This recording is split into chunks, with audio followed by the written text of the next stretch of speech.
여러분, 2003년도부터 기독교와 정치권 간에 줄다리기가 계속되는 이슈가 하나 있습니다. 그것은 현재 평등법이라고 이름하는 포괄적 차별금지법 제정에 관한 문제입니다. 아시는 것처럼 국회는 이 법안을 통과시키려고 하고 있고, 기독교는 어떻게 하든지 간에 이 법안을 막으려고 하는데, 문제는 실상을 알지 못하는 외부적이고 일반적인 시각으로 보았을 때는 기독교가 차별을 조장하고 평등을 무시하는, 차별을 조장하고 평등을 무시하지까지는 아닐지라도 평등을 강조하지 않는, 평등을 중요시 여기지 않는 것과 같은 편협한 종교인 것처럼 보인다는 것이 사실이라는 거죠. 이게 지금 포괄적 차별금지법, 평등법이 가져오고 있는 교회에 대한 기본적인 인식과 의식이라는 거죠. 여러분, 결론부터 말씀드리자면 지금까지 제가 기독교의 핵심 사상을 4가지를 얘기를 했어요. 첫 번째가 사랑, 두 번째가 평화, 세 번째가 자유, 그리고 오늘 전하고자 하는 마지막이 무엇이냐? 여러분, 기독교의 정신은 평등 정신. 그래서 기독교는 사랑의 종교이고 평화의 종교이고 자유의 종교이고 평등의 종교다라고 말할 수 있다는 것이죠. 포괄적 차별금지법과 평등법 발의를 맡고 있는 것은 여러분, 사실 기독교가 사랑이 없거나 평등을 간과하거나 차별을 조장하거나 편협한 종교이기 때문이 아니라 법을 발의한 의와 취지는 환영하고 인정하지만, 여러분, 평등하게 사는 세상, 차별 없이 사는 세상, 얼마나 좋은 세상입니까? 주님이 그런 세상을 위하여 이 땅에 오신 거거든요. 근데 그럼에도 불구하고 기독교가 왜 그런 것들을 반대할까? 이 평등법과 포괄적 차별금지법 안에 악용되어지고 오용되어질 수 있는 독소 조항이 살짝 들어가고 있다는 거죠. 그래서 그거를 빼면 오케이. 근데 그게 들어가 있는 상황 안에서는 여러분, 기독교의 진리가 훼손되어지고 믿는 사람들이 오히려 역차별받을 수 있는 문제가 그 안에 있기 때문에 이 문제가 정치권과 기독교 안에 끊임없는 줄다리기로 이어지고 있다는 것입니다. 성경은 평등에 관해서 뭐라고 말씀하고 있을까? 아주 직접적으로 야고보서 2장 1절은 증거하기를, 내 형제들아, 영광의 주 곧 우리 주 예수 그리스도에 대한 믿음을 너희가 가졌으니 사람을 차별하여 대하지 말라. 사람을 차별하여 대하지 말라라고 말씀하고 있고, 골로새서 3장 11절은 거기에는 헬라인이나 유대인이나 할레파나 무할레파나 야만인이나 스구디아인이나 종이나 자유인이 차별이 있을 수 없으니, 그러니까 그 사람의 태생, 피부색 이런 것과 관계없이 차별은 있을 수 없나니 오직 그리스도는 만유시요 만유 안에 계시느니라. 우리 하나님은 모든 이의 하나님이다 라고 말씀하고 있다는 거죠. 여러분, 기독교가 평등의 종교라는 것을 가장 잘 보여주고 있는 본문이 오늘 저와 여러분이 살펴보고 있는 이 본문이에요. 아시는 것처럼 예수님이 오시기 전 이스라엘 사회는 유대인의 율법이 지배하는, 그래서 하나님이 모두의 하나님, 만유의 하나님이 아니라 오직 유대인들만의 하나님이었다는 거죠. 그러니까 그런 유대인들이 가지고 있는 선민 사상으로 말미암아 이 사람들은 차별을 당연하게 생각하는 사람들, 유대인이 아닌 사람들은 금수처럼 여기는 사람들이 유대인 아니었습니까?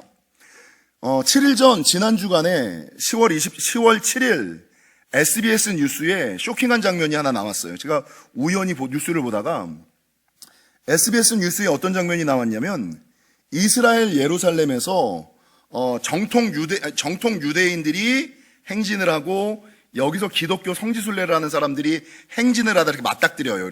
이렇게 맞닥뜨려요. 근데 십자가를 지고 성지순례하던 사람이 유대인들의 그 행렬을 보고 멈춰서요. 양보를 한 거죠.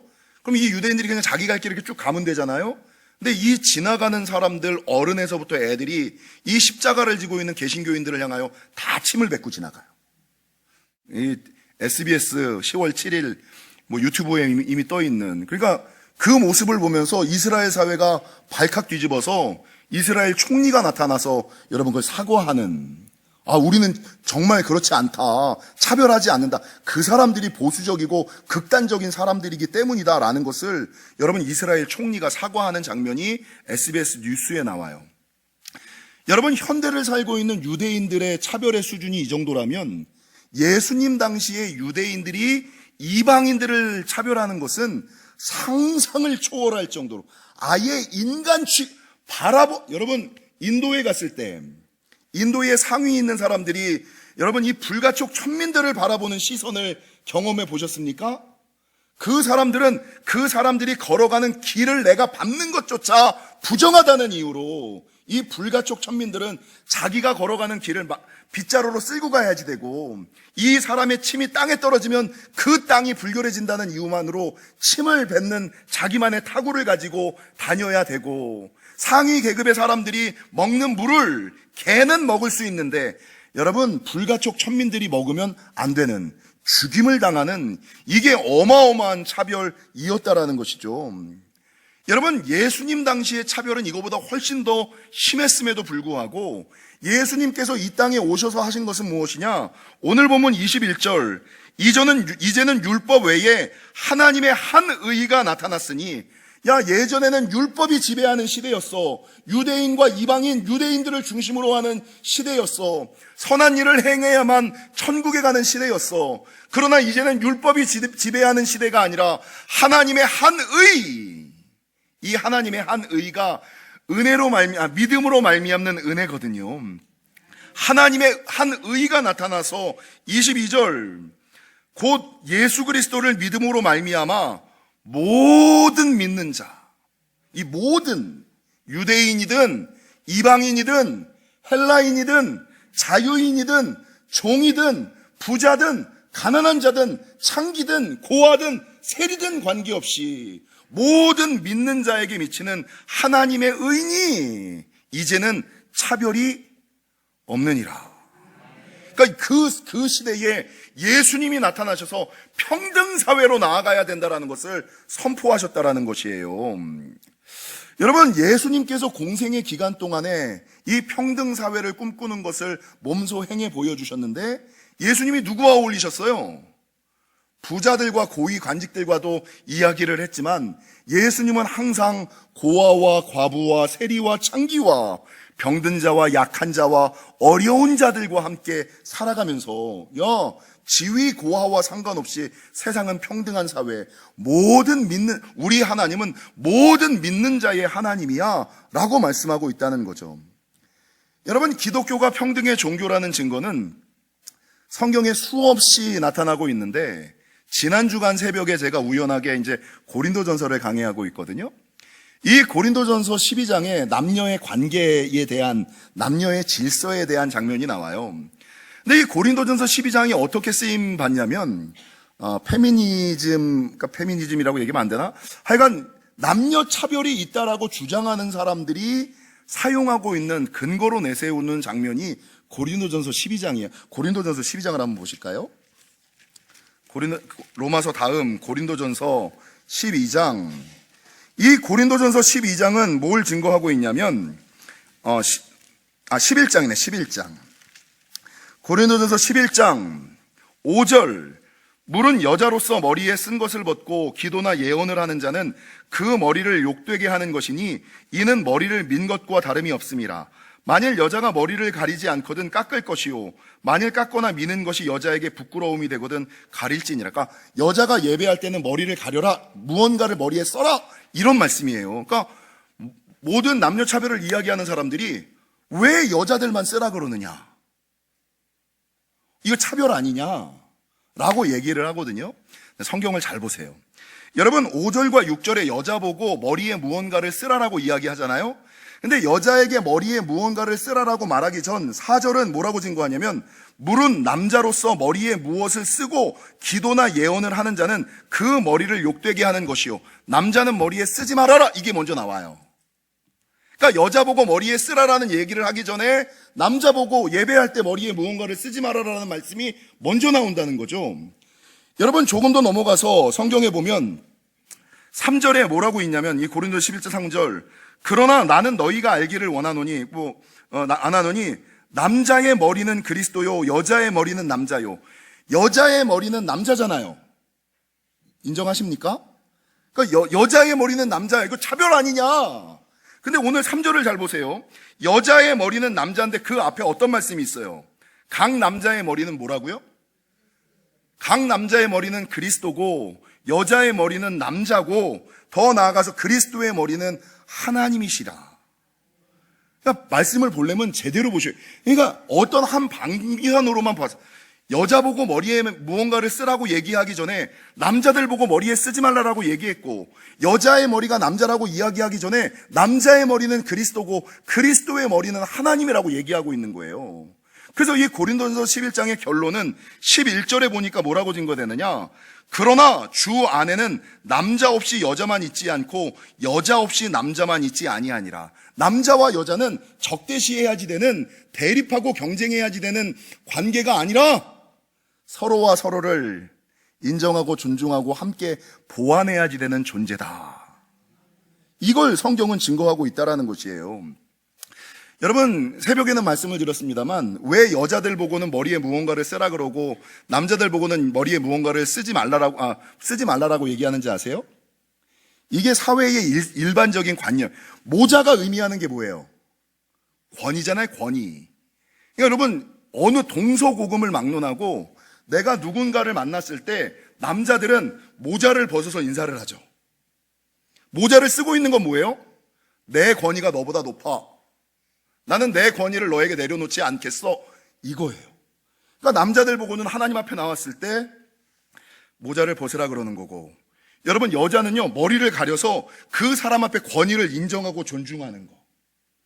이게 동서고금을 막론하고 일반적인 이야기이기 때문에 오늘 고린도 교회 사람들이 특별히 이걸 가지고 그렇게 얘기하고 있다는 것입니다. 여러분, 알고 보면 많은 사람들이 남자의 관점이나 여자의 관점으로 보면 이게 차별이고 불평등인 것 같지만 성경에서는 차별을 이야기하지 아니하고 평등을 이야기하고 상호, 보완을 이야기하고 있다는 거죠. 특별히 제가 자주 하는 에베소서 5장과 6장, 이 에베소서 5장과 6장은 가정을 어떻게 꾸려야지 되는지에 대해서 보여주는 장면이잖아요. 근데 거기에 첫 번째 구절이 뭐냐? 아내들은 남편들에게 뭐하라? 순종하라. 왜 아내들 보고 남자들에게 순종하라 그럽니까? 근데 그 다음에 어떤 말씀이 있어요? 남편들은 아내들을 자기 몸처럼 사랑하라. 여러분, 이것도 영적인 비밀이 있어요. 가정이 평안하려면 제가 두 가지를 먼저 하잖아요. 따라하겠습니다. 서로 잘합시다. 여러분, 가정이 평화하기 위해서는 서로 잘해야 돼. 한 사람만 잘해서는 안 돼요. 근데 누가 먼저 잘해야 될까요? 은혜 있는 사람, 신앙 있는 사람, 믿음 있는 사람이 잘해야지 돼요. 가정이 평안하려면 서로 잘해야지 되고 먼저 잘해야지 돼요.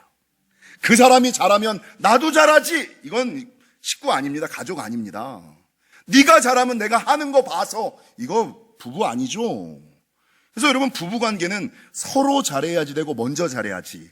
근데 대부분 누가 믿음이 좋고 누가 신앙이 좋아요? 아내들이 좋거든. 그러니까 주님께서도 말씀할 때 아내들에게 너는 남편에게 순종하라 라고 얘기하고, 남편들에게 야, 네 아내가 너에게 순종하는데 너 그렇다고 해서 네가 마음대로 하는 것이 아니라 네 아내를 네 몸을 사랑하듯이 너에게 하듯이 똑같이 해. 네 몸을 사랑하듯이 사랑해야지 돼 라고 동일하게 얘기해요. 여러분, 더 넘어가서 성경은 뭐라고 증거하고 있냐면 이 에베소서 5장과 6절, 자녀들에게 부모님들을 향하여 순종하라. 왜 자녀들만 순종해야 돼요? 근데 그 다음에 주님이 부모들에게 뭐라 그래요? 니네 부모들 자녀들을 노엽게 하지 마. 여러분, 아내와 남편 동등하게 말씀하시고 계시는 거예요? 부모와 자녀 동등하게 말씀하고 계시는 거예요? 여러분, 더 넘어가서 종들에게 뭐라 그러냐면 상전을 잘 섬겨야지 된다. 주님께 하듯이 상전을 섬겨야지 된다.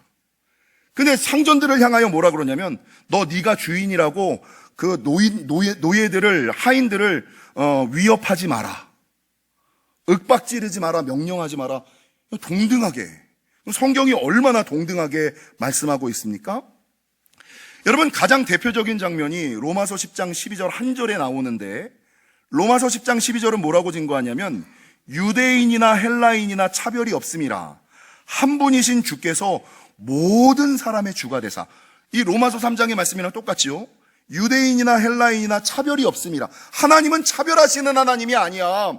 하나님은 한 분이신 하나님, 이 한 분이신 하나님은 모든 사람의 주가 되사 그를 부르는 모든 사람에게 부유하시도다. 하나님을 믿는 자, 하나님을 찾는 자, 하나님을 부르는 자들이 부유하게 평안하게 풍성하게 살기를 원하시는 하나님이 우리 하나님이야.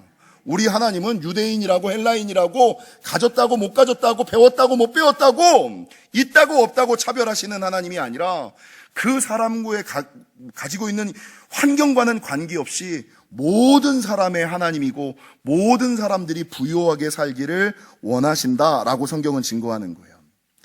그래서 고린도전서 12장 12절 이하 27절, 특별히 13절과 14절은 뭐라고 증거하느냐? 유대인이나 헬라인이나 종이나 자유인이나 다 한 성령으로 세례를 받아 한 몸이 되었고 다 한 성령을 마시었기에 한 지체요 한 몸이라. 그래서 여러분, 우리는 모두가 다 다르지만 지체지만 한 몸이다. 서로 다르게. 그러니까 주님께서 부르신 게 다르고 주님께서 허락하시는 게 다 달라요. 있다고 의시되고 없다고 고개 숙이는 것이야. 있으면 하나님께 지가 잘라서 있는 건가? 하나님이 주셔서 있는 거지. 아멘이십니까?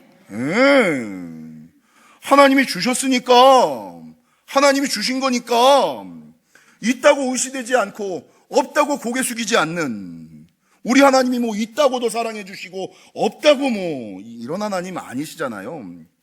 여러분, 21절과 25절, 눈이 손더러 내가 너를 쓸 데가 없다 하거나 또한 머리가 발더러 내가 너를 쓸 데가 없다 하지 못하며 오직 여러 지체가 서로 같이 돌보라. 여러분, 다를 수 있어요. 틀릴 수 있어요. 그러나 우리는 조금 다르고 조금은 틀려도 다 그리스도 안에서 한 몸. 그리고 내가 많이 가진 것은 없는 사람들 도와주라고 하는 거지. 나 혼자 호의호식하고 누리고 마시고 살라는 것이 아니라 여러분, 서로 돌보라라고 성경은 증거하고 있다라는 것입니다. 신약 성경 중에 빌레몬서가 있어요. 빌레몬서. 이 빌레몬서의 내용은 무엇이냐? 여러분, 도망간 노예 오네시모를 용서하라고 사도 바울이 주인인 빌레몬에게 보내는 편지. 그러니까 오네시모라는 종이 빌레몬의 집에서 노예로 있다가 도망을 갔어. 그러다 복음을 받아들였어. 그러니까 사도 바울이 그 형편을 보고 이 오네시모에게 너 도망친 거는 잘못이야. 도망친 건 잘못이야. 가서 주인에게 용서를 구해. 근데 그 주인도 은혜가 있는 주인이니 네가 도망갔다고 뭐라 그러지 않고 용서해 줄 거야. 내가 편지 하나 써줄게. 그러면서 오네시모에게는 주인에게로 돌아가서 용서를 구하라 그러고 빌레몬에게는 이 사람이 복음을 받아들이고 야, 네가 볼 때는 종이지만 내가 볼 때는 성령 안에서 다 같은 가족 한 몸 지체거든. 네가 이 한 몸 의식을 가지고 네가 용서해 줬으면 좋겠어.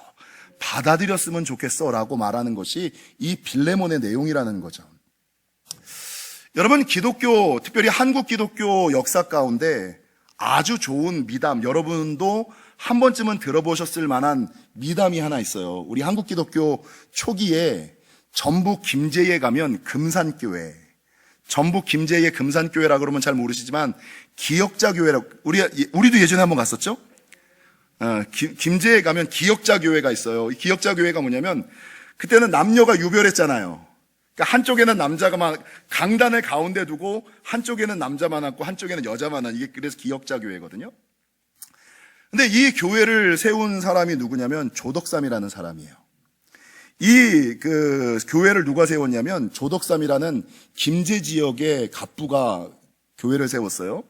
근데 이 사람이 복음을 받아들여서 교회를 다니기 시작하는데, 여러분, 주인이 어디 다닐 때 항상 누구를 데리고 다녀요? 하인을 한 명씩 데리고 다니잖아요. 근데 이 하인의 이름이 누구였냐면 이자익이었어요. 이자익.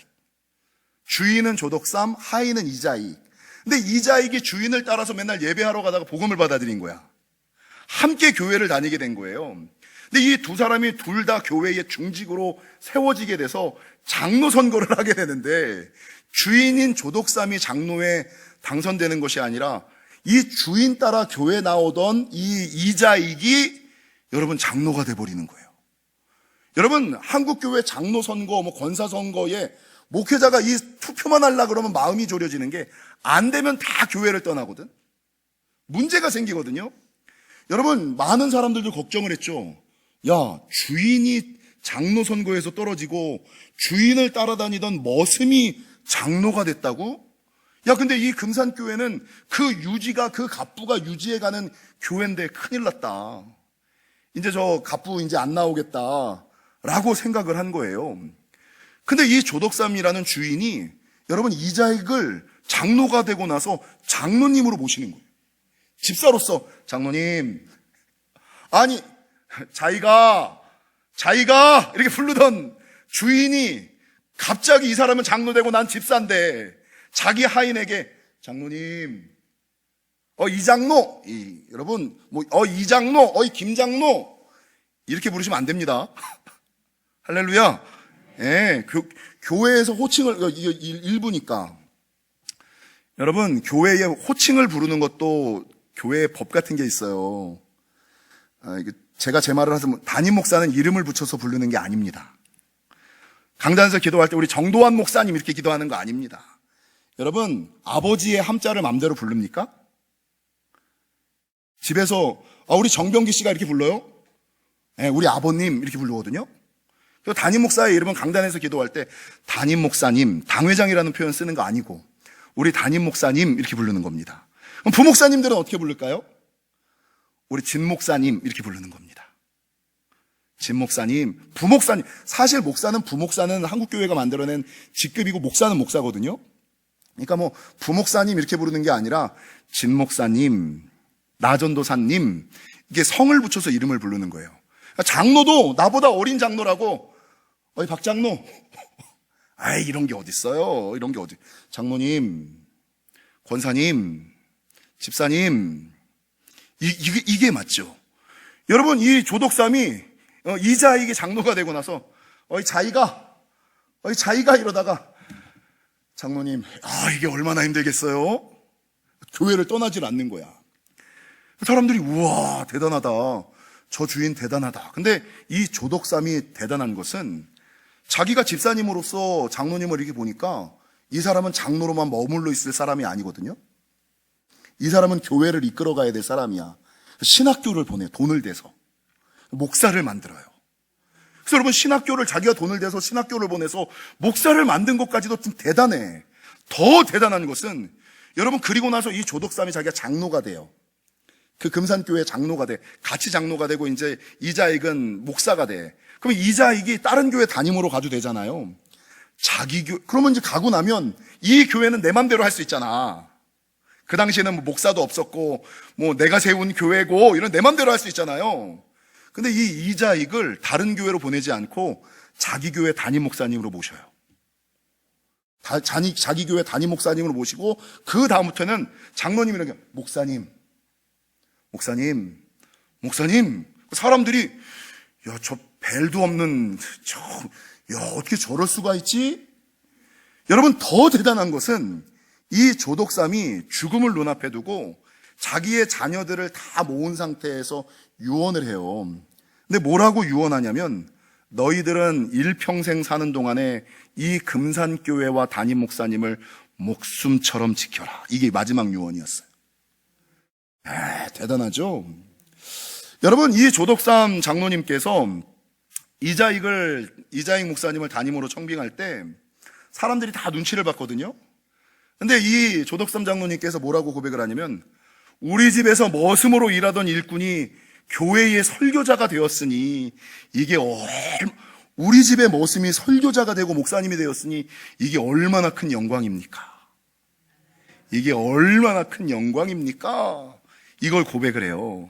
더 감사한 것은 이 조덕삼 장로님이 돌아가시는 그 유언의 장소에 자녀들뿐만 아니라 이 이자익 머슴이었던 목사가 그 자리에 있었거든요. 근데 이 장로님이 돌아가시는 그 순간에 뭐라고 기도를 하냐면 하나님 6살의 고아로 떠돌아다니는 저를 받아 집에 있게 하시고 예수 믿게 하여 주시고 장로로 세워주시고 신학 공부시켜 목사 되게 하신 우리 조장로님 내가 이런 장로님을 어디서 다시 볼 수 있겠습니까? 장로님, 내 생명이신 장로님. 목사가 장로를 생명이신 장로님 이렇게 고백을 해요. 대단하지 않습니까? 우리 영지교회도 이런 교회가 되시기를. 예. 여러분, 이게 하나님 안에서, 이게 하나님 앞에서 형제의 관계입니다. 이게 하나님 앞에서 교회의 성도 간의 관계라는 거죠. 제가 재밌어하는 말이 하나가 있어요. 이 말씀을 준비하다가 예전에 제가 많이 하는 말, 어린아이들이 자주 하는 말이 있어요. 여러분, 어렸을 때는 쌈 잘하는 놈이 짱이고, 젊었을 때는 돈 많은 놈이 짱이고, 나이 들어서는 오래 사는 놈이 짱이다. 이런 말이 있죠. 맞는 말이죠. 야, 이걸 저는 친구한테 들었는데 진짜 맞아. 어렸을 때는 쌈 잘하는 놈이 짱이고, 젊었을 때는 돈 많은 놈이 짱이고, 나이 들어서는 오래 사는 놈이 짱이다. 이 얘기를 듣고 진짜 이거 그냥 툭툭 던지는 농담인데 인생의 진리구나. 근데 제가 이 말씀을 준비하다가 당신 없이는 못 살아, 당신 때문에 못 살아, 이거를 변상규라는 사람이 책을 하나 썼는데 이 책 내용에 예화가 하나 있어요. 당신 없이는 못 살아, 당신 때문에 못 살아. 이것도 참 재밌는 제목, 부부간의 제목. 당신 없이는 못 살아, 당신 때문에 못 살아. 이 부부관계의 책인가 봐요. 근데 이 저자가 내용을 하나 썼는데 모든 사람들은 평등하다는 거예요. 모든 사람들은 평등하다는 거예요. 40대에는 지식의 평등이 온다. 그러니까 대학을 나온 사람이든 고등학교를 나온 사람이든 국민학교밖에 안 나온 사람이든 간에 40 되면 이제 경험이 있고 인생의 지혜가 쌓여서 대학원 나온 놈이든 국민학교 나온 놈이든 다 지혜로워진다는 거예요. 그러니까 40대에는 지식과 지혜의 평등이 온다. 50대에는 외모의 평등이 온다. 여러분, 잘생겼던 놈이든 못생겼던 놈이든 다 늙어가는 거야. 얼마나 위로가 되는지. 이제는 역전되리라.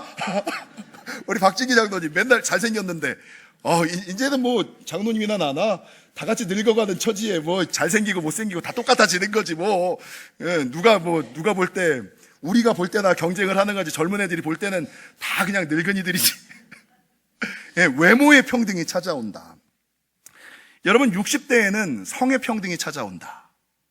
그 전까지는 남편이 아내 막 쥐잡듯이 잡다가 이제는 여성에게 남성 호르몬이 많아지고 남성에게 여성 호르몬이 많아져서 어느 순간부터 남편이 아내의 눈치를 보게 되는 난을 하나하나씩 이렇게 닦고 있는, 드라마를 보면서 울고 있는 성의 평등. 남녀의 차이가 없고 오히려 역전되는 성의 평등이 찾아온다. 70대에는 건강의 평등이 찾아온다. 여러분, 운동을 많이 한 사람이든 운동을 많이 하지 않은 사람이든 70대 되면 다 몸이 망가져. 다 몸이 망가져서 하고 싶어도 못하는, 다 안 좋아지는 거야, 70대면. 80대에는 무슨 평등이 오는지 아세요? 재물의 평등이 찾아온다. 돈이 많은 부자나 가난하거나 돈이 많든 돈이 적든 건강이 있든 건강이 없든 여러분, 있어도 쓸 수 없고 돈이 아무리 많아도 쓸 수 없고 먹을 수 없고 다닐 수 없는 나이. 아무리 돈 많은 뭐해. 맛있는 걸 돈으로 살 수 있으면 뭐해. 소고기를 씹지를 못하는데. 그러니까 재물의 평등. 그때는 돈이 별로 쓸모 없어진다. 근데 마지막 90대에 찾아오는 평등이 뭔지 아세요? 생사의 평등이 찾아온다. 여러분, 눈 뜨고 있으나 감고 있으나 죽으나 사나 그게 그거고, 모든 사람들에게 평등한 거. 죽음은 누구에게나 평등하다 라고 말하는 거죠. 사랑하는 성도 여러분, 많은 사람들이 기독교를 편협한 종교, 평등하지 않은 종교, 평등을 저해하는 종교라고 이야기하지만 우리 예수님께서 이 땅에 오셔서 선포하신 것은 그 당시에 있을 수 없는 평등사회를 선포하신 거고, 주님은 가진 자나 못 가진 자나 배운 자나 못 배운 자나 헬라인이나 유대인이나 자유자나 종이나 관계없이 다 평등하다. 나는 모든 이들의 하나님이다 라고 말씀하고 있음을, 모든 사람들이 부요해지기를 원하고 계심을 기억하시고 바라는 것은 우리 믿는 사람들이 차별 없이 평등하게 오히려 사랑하고 섬기며 서로 돌보라. 있으면 있는 사람이 없는 사람 돌보고, 여러분 서로 돌보며 살아가시는 저와 여러분이 되시기를 주님의 이름으로 간절히 축원합니다.